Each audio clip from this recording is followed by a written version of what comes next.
Good morning मित्रांनो. काल आपण सबट्रॅक्शन बघितलं होतं. आज आपण बघणार आहोत ऍडिशन बघणार आहोत. ऍडिशनच्या काही ट्रिक्स बघणार आहोत.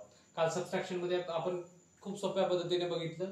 आता आपण ऍडिशन बघणार आहोत. ऍडिशन मध्ये आपण आतापर्यंत शिकत आलेलो आहोत. आपल्याला लहानपणापासून सांगितलेलं आपल्या गुरुजनांनी काय सांगितलेलं की बेरीज किंवा वजाबाकी गुणाकार कोणीकडून करायच्या, डावी साईड कडून. आपण डावी साईड घ्यायचीच नाही, उजवी साईड घेऊया. तर उजवी साईड कडून कसं करायचं, तर काही गोष्टी आपल्याला माइंड मध्ये ठेवावं लागते. आपण इथे काय पहिली दुसरीत किंवा तिसरी चौथीत नाही, आपल्याला इथं स्पर्धा परीक्षा तयारी करतो तर काही गोष्टी आपल्याला माइंड मध्ये ठेवाव्या लागतात. फास्ट कॅल्क्युलेशन करावं लागतं.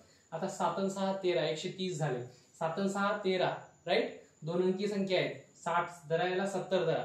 7 आणि 6 13 झाले. 130 माइंड मध्ये धरले. त्यानंतर 8 आणि 6 14 14 म्हणजे किती रे, 130 आणि 14 किती झाले, 130 आणि 14 144 राईट, 144 आन्सर. त्यानंतर आपण बघूया 9 आणि 5 बघूया. 900 आणि 500 हे सोडून द्या तुम्ही, याला फक्त शून्य धरायचं. काय धरायचं, शून्य बस. 900 आणि 500 1400 झाले.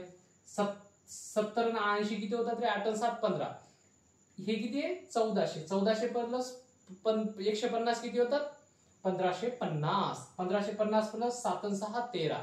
1550 प्लस 13 किती होतात रे, 1563. त्यानंतर आपण थर्ड क्वेश्चन कडे बघूया.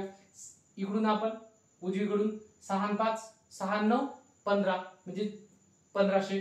9 आणि 8 17 म्हणजे 170. 1500 आणि 170 किती होतात रे, 1670. 1670 आणि 7 आणि 5 12.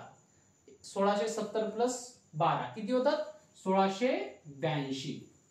आहे का सोपी, जसं आपल्याला लहानपणापासून शिकवलंय, कोणत्या, डावीकडून उजवीकडे. पण आपण सोप्या पद्धतीने याला हातच्या द्या त्याला हातच्या द्या सगळं सोडून द्यायचं.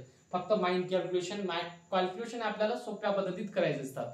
हे फक्त काही लहान लहान गोष्टी आहेत जे की मी किंवा जे सोप्या ट्रिक्स आहेत. यामध्ये जे काही मी जसं सोडवतो मॅथ ते तुम्हाला मी सांगेन पुढे जसं जसं आपण याच्यामध्ये डीप मध्ये जाऊ तसं.